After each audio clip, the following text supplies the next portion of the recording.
എന്ന് കരുതിയിരിക്കുന്ന നിങ്ങളുടെ ഇൻസ്പെക്ടർ ഇനി അല്പസമയത്തിനുള്ളിൽ ഇവിടെ വന്ന് എന്റെ ഷൂ ലൈസ് കെട്ടുന്നതായിരിക്കും. ആ കൺകൊള്ളുന്ന കാഴ്ച കാണാൻ നിങ്ങളെല്ലാം തയ്യാറാണോ? ഇതിന് പണം വേണ്ട, മുഴുവൻ സൗജന്യം.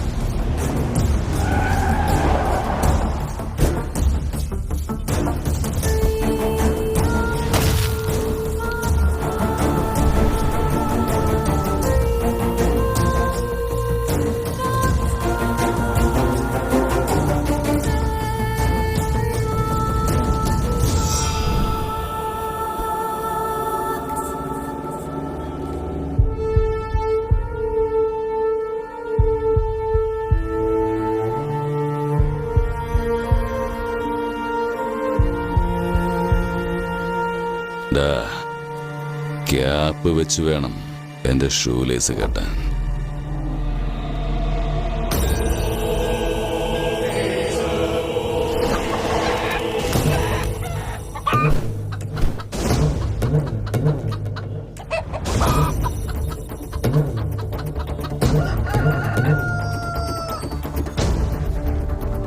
സാർ, അന്ന് നേതാജി നഗറിൽ കാണാതെ പോയ കോഴി പത്മയുടെ ജീപ്പിൽ കിട്ടിയിട്ടുണ്ട് സാർ. അതുകൊണ്ട് കോഴിയെ മോഷ്ടിച്ച കുറ്റത്തിന് വേണ്ടി പത്മയെ ഞാനിപ്പോ അറസ്റ്റ് ചെയ്യാൻ പോവാ സാർ.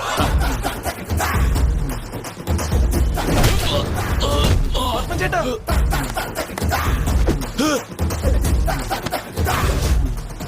കണ്ണടി എടുത്തു വെക്കണം. വെക്കണം.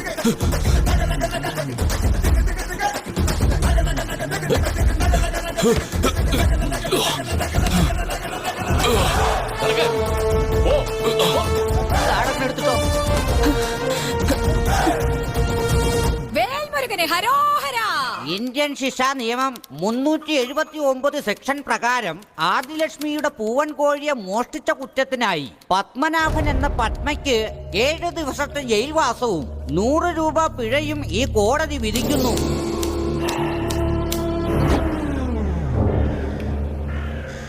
ലതേ, പറയൂ സർ. ഈ ന്യൂസ് വായിച്ചോ? ഏത് ന്യൂസാ സാറേ? പ്രശസ്ത റൌഡി മീശ പത്മ കോഴി മോഷ്ടിച്ച കുറ്റത്തിൽ ജയിലിൽ. അവനെ അറസ്റ്റ് ചെയ്ത മുരുകനോട് പ്രതികാരം ചോദിച്ചിട്ടേ ഇനി അവൻ മീശ വെക്കൂന്ന് ശപഥം ചെയ്തിരിക്കുക. ഇതുപോലത്തെ ഒരു കേസും ഇതുവരെ ഒരു കോടതിയും കണ്ടിട്ടുണ്ടാവില്ല. ഇവൻ ഇതുവരെ കോഴികളെ മോഷ്ടിച്ച കാശ് കൊണ്ടാണ് വീട്, കാറ്, ബംഗ്ലാവ് ഇതെല്ലാം മേടിച്ചതെന്ന് ആ ഏരിയയിലെ ആൾക്കാർ പറയുന്നു. നാട്ടുകാർക്ക് ഇപ്പൊ ഇവനെ കണ്ട കാർക്കിച്ചു തുപ്പാനാ തോന്നുന്നത്. അതെയോ?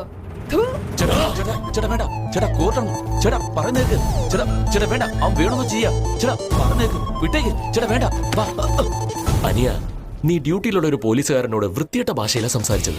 നീ പോലീസ് ഡിപ്പാർട്ട്മെന്റിനെ ഇൻസൾട്ട് ചെയ്ത കുറ്റത്തിന് വേണ്ടി ഞാനിപ്പോ നിന്നെ അറസ്റ്റ് ചെയ്യാൻ പോകും. റോഡിൽ വഴക്ക് പറഞ്ഞു അറസ്റ്റും ചെയ്യാൻ പറ്റില്ല. എവിഡൻസ് വേണോ? അറിയാലോ. ഉണ്ടല്ലോ, കാണിക്കട്ടെ. മോളൂ, വാ എന്റെ ചക്കരെ, പെട്ടെന്ന് വാ. എവിഡൻസ്. നീ എന്റെ അമ്മയ്ക്ക് പറഞ്ഞതും അച്ഛന് പറഞ്ഞതും എല്ലാം ക്ലിയർ ആയിട്ട് ഈ ക്യാമറയിൽ പതിഞ്ഞിട്ടുണ്ട്.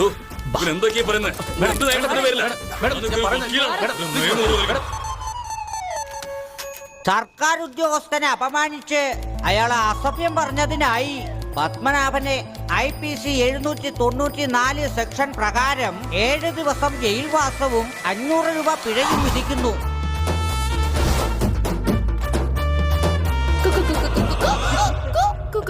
ചേട്ടാ വേണ്ട, മിണ്ടാതെ വന്നേക്ക്. നമുക്ക് വെടി വെച്ച് എന്താ വെച്ചാൽ ചെയ്യാം.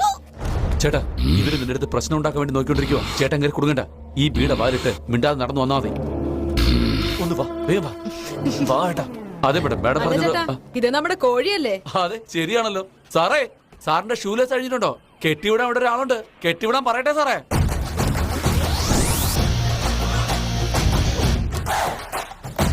ചേട്ടാ നോക്കട്ടെ, പെട്ടെന്ന് വാ. പറഞ്ഞു കേക്ക്. അവർ പ്രശ്നം ഉണ്ടാക്കാൻ വേണ്ടി നിൽക്കുക. ചേട്ടാ കൊടുക്കും. ചേട്ടാ വാ.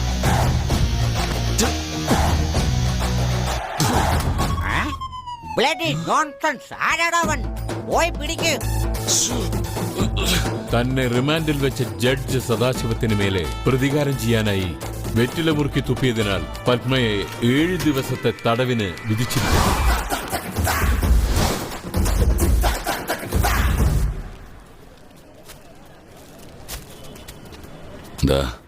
എന്റെ ജീപ്പിൽ എന്തീ കാണിക്കുന്നത്? എന്റെ പത്മേട്ട, എന്തിനാ ആവശ്യമില്ലാതെ സാരി ഉടുക്കാന്ന് പറഞ്ഞ് മുരുകൻ സാറിന്റെ അടുത്ത് ചാലഞ്ചൊക്കെ ചെയ്യാൻ പോയത്?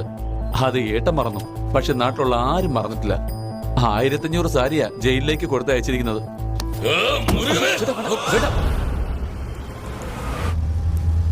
രാത്രി ഉറക്കമൊന്നുമില്ലാതെ വിളിച്ചു പോയിക്കൊണ്ടിരിക്കുകയായിരുന്നു. ജയിലർ എന്നോട് പറഞ്ഞത്. ഉറങ്ങിയിട്ട് 28 ദിവസമായി. തലയൊക്കെ വേദനിച്ചു ചുമയ്യ. ആ മുരുകവേലിനുണ്ടായ അസുഖം ഇപ്പൊ എനിക്കും ബാധിച്ചു. അതെ അതെ, അന്നേ അവന്റെ പണി അങ്ങ് തീർക്കേണ്ടതായിരുന്നു. അവന്റെ അടുത്തൊക്കെ ആവശ്യമില്ലാത്ത പ്രശ്നം ഉണ്ടാക്കാൻ പറ്റും. ഇത്രയും ദിവസമായിട്ട് നിങ്ങളെ കൊണ്ട് എന്താ ചെയ്യാൻ കഴിഞ്ഞത്? ഇനി ആവശ്യമില്ലാത്ത പ്രശ്നത്തിൽ പോയി കുടുങ്ങണ്ട. ഞാൻ പറഞ്ഞത് കേൾക്കാതെ പോവല്ലേ? ഇനി അവനെന്നല്ല ആരും തന്നെ വിടാൻ പോകുന്നില്ല.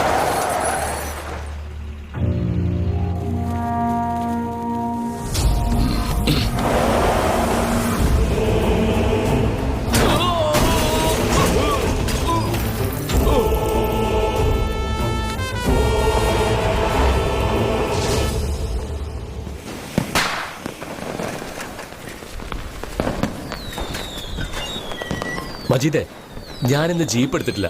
എന്നെ സൈക്കിളിൽ വീട് വരെ ഒന്ന് ഡ്രോപ്പ് ചെയ്യൂ. ആ ശരി, വാണ. നീ എന്തിനാ ഇങ്ങോട്ട് വന്ന്? ജംഗ്ഷൻ റോഡിൽ ലൈസൻസ് ഇല്ലാതെ ഇവിടുന്ന് 10 വണ്ടി പിടിച്ചിട്ടുണ്ട്. അതിൽ ബാപ്പയുടെ വണ്ടിയുണ്ട്. അത് പറഞ്ഞിട്ട് പോവാന്ന് വിചാരിച്ചതാ. ഡാ, നീ എന്താ എന്നെ നോക്കി സംസാരിക്കാത്ത? എന്തോ തെറ്റ് നടക്കുന്നുണ്ടല്ലോ. എന്ത് പറ്റിയെന്ന് പറയടാ. ഞാൻ എന്ത് തെറ്റ് ചെയ്യാനാ? കണ്ണു നോക്കി സംസാരിക്കാൻ ഞാൻ എന്തിനാ പേടിക്കുന്നേ? അപ്പൊ എന്നെ നോക്കി സംസാരിക്കേ. എടാ, എന്റെ മുഖത്ത് നോക്കി സംസാരിക്കടാ. ഞാനും മനുഷ്യനാണ്. നിങ്ങളെ മുമ്പിൽ എനിക്ക് അഭിനയിക്കാൻ വയ്യ. വരുന്ന വഴിക്ക് എന്റെ ഫ്രണ്ട്സിനെ കണ്ടു. അവരോട് സംസാരിക്കാതിരിക്കാൻ എനിക്ക് വയ്യ. നിന്റെ ഒരു കാര്യം. എടാ, ഇതിനാണോ കരയുന്നത്? മരം വണ്ട. അവര് നിന്റെ ഫ്രണ്ട്സ് ആണ്. നിനക്ക് എപ്പോ വേണമെങ്കിലും അവരെ മീറ്റ് ചെയ്യാം. ഞാൻ വേണ്ടെന്ന് പറഞ്ഞിട്ടുണ്ടോ? അവരിപ്പോ പണ്ടത്തെ പോലെ അല്ല. ഒരുപാട് മാറ്റമുണ്ട്. 1 മാസം മുമ്പ് പത്മയുടെ ഫോട്ടോ ആയിരുന്നു അവരുടെ വാട്സാപ്പ് പ്രൊഫൈൽ പിക്ചർ. ഇപ്പൊ ആരുടെ ഫോട്ടോ ആണെന്ന് നിനക്കറിയോ? അവന്റെ അമ്മയുടെ ഫോട്ടോ. നിങ്ങൾക്ക് അറിയാട്ടോ, അവര് വാട്സാപ്പിൽ DP മാറ്റി മാറ്റി നിങ്ങളെ ഇങ്ങനെ പറ്റിച്ചോണ്ടിരിക്കുക. അവര് ഇനിയും മാറിയിട്ടൊന്നുമില്ല അണ്ണാ. നിങ്ങൾ നല്ല മനുഷ്യനാ. അവര് മോശക്കാരാണെങ്കിലും എന്റെ ഫ്രണ്ട്സ് തന്നെയാ. നേരെ പുലരുന്നതിന് മുമ്പ് നിങ്ങളെ കൊല്ലണമെന്ന പത്മ പറഞ്ഞത്. അതിനുവേണ്ടി അവരെന്നെ വിളിച്ചിട്ടുണ്ടെന്നാ. ഇപ്പൊ ഞാൻ അവരെ കൂടെ പോയില്ലെങ്കിൽ ജീവിതകാലം മുഴുവൻ അവരെന്നോട് കൂട്ടുണ്ടാവില്ല. ചേട്ടാ, അതുകൊണ്ടൊന്നും ഞാൻ ആ പത്മ പറയുന്നത് കേൾക്കില്ല. എന്റെ ഫ്രണ്ട്സ് പറയുന്നത് കേൾക്കാറ്. പോട്ടേട്ടാ,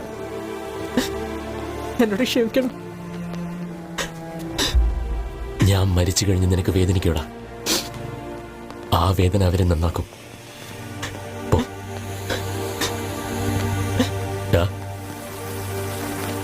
ഹാപ്പി ദീപാവലി.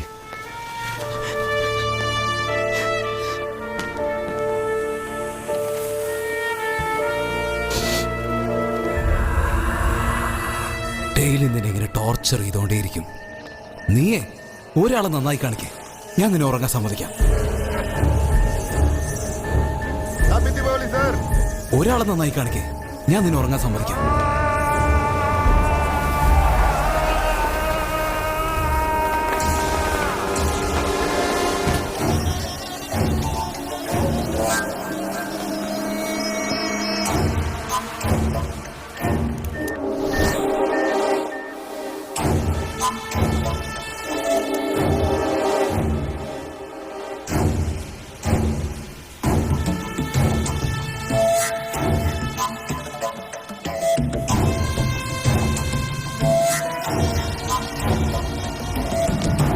ഏരിയയിലുള്ളവരൊക്കെ ഞാനൊരു പെണ്ണെന്നും പറഞ്ഞ് സാരി തന്നയച്ചിരിക്കുക. ഇവരുടെയൊക്കെ മുന്നിൽ നീ എന്നെ ഒന്ന് ജയിക്ക്. നിന്നെ അവസാനിപ്പിച്ചിട്ട് വേണം ഇവരുടെ മുന്നിൽ എനിക്ക് ആണെന്ന് കാണിക്കാൻ. ലോ BP 40-ൽ താഴെ. ഇനി നിനക്കൊന്നും ഓർമ്മയുണ്ടാവില്ല. പറയേ, നിന്റെ അമ്മയുടെ പേരെന്താ? പറയാൻ കഴിയുന്നില്ലേ? കുറച്ച് സമയത്തിനുള്ളിൽ നിന്റെ പേരും മറക്കും. എന്റെ പേര് മറക്കുന്നതിന് മുമ്പ് നിനക്കുള്ളത് ഞാൻ തരാം.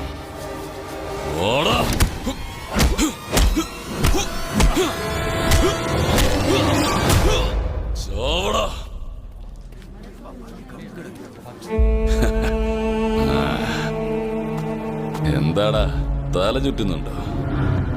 ശരിക്ക് കണ്ണു തുറന്ന് നോക്ക്. എന്നെ മനസ്സിലാവുന്നുണ്ടോ?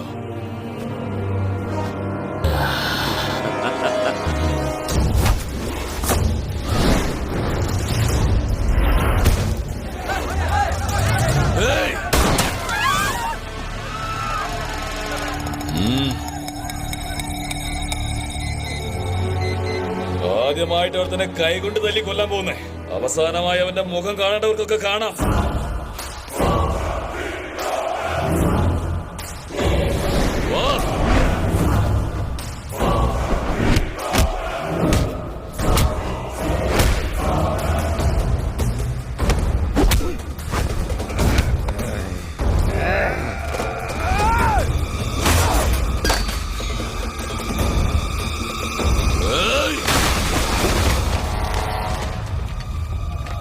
കക്കരി ഇടുന്നവർക്കൊക്കെ ഇടാം.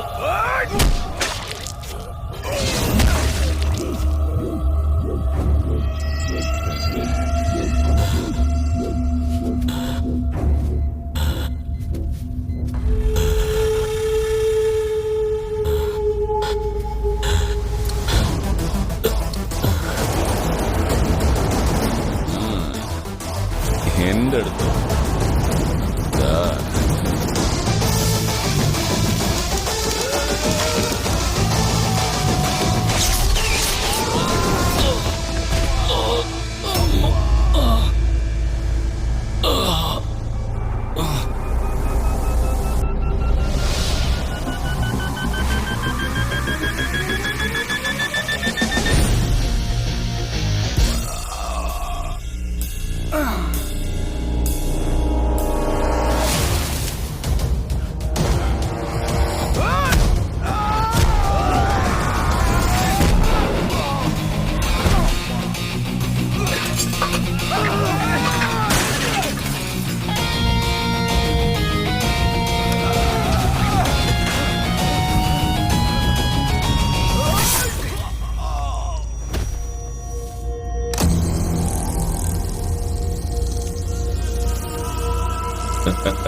ഞാൻ നിന്നോട് പറഞ്ഞതല്ലേ നിന്റെ തുണിയുരിഞ്ഞ് നാറ്റിച്ചു കൊല്ലുമെന്ന്. ആരും കണ്ണടയ്ക്കാൻ പാടില്ല. എല്ലാവരും കാണും ഇൻസ്പെക്ടർ മുരുകവേലെ അവൻ ആണാണെന്ന്. കാണടാ.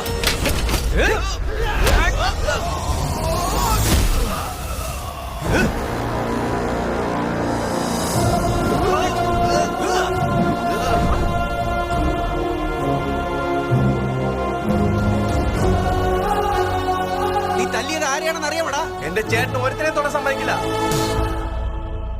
എന്താടാ പറ്റിയ നിങ്ങൾക്ക്? ഹേയ്, അവനാണ് നിങ്ങൾക്ക് വലുത്.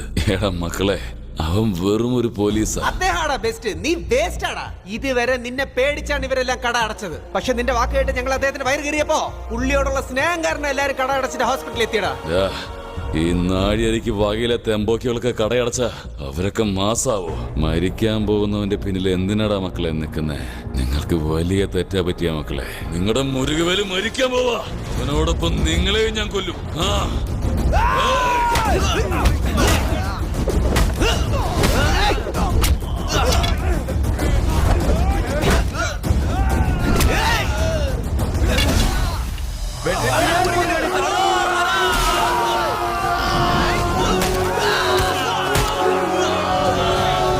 ഞങ്ങളാണ് നിന്നോട് ചാലഞ്ച് ചെയ്തടാ. നിന്റെ കയ്യും കാലും തല്ലി ഒടിച്ച് പിച്ചെടുപ്പിക്കുന്നത്. അതുകൊണ്ടാണ് നിന്റെ തലയെടുക്കാതിരിക്കുന്നത്. ജീവൻ തന്നെ നിനക്ക് പിച്ചയായിട്ട് ജീവിച്ചു.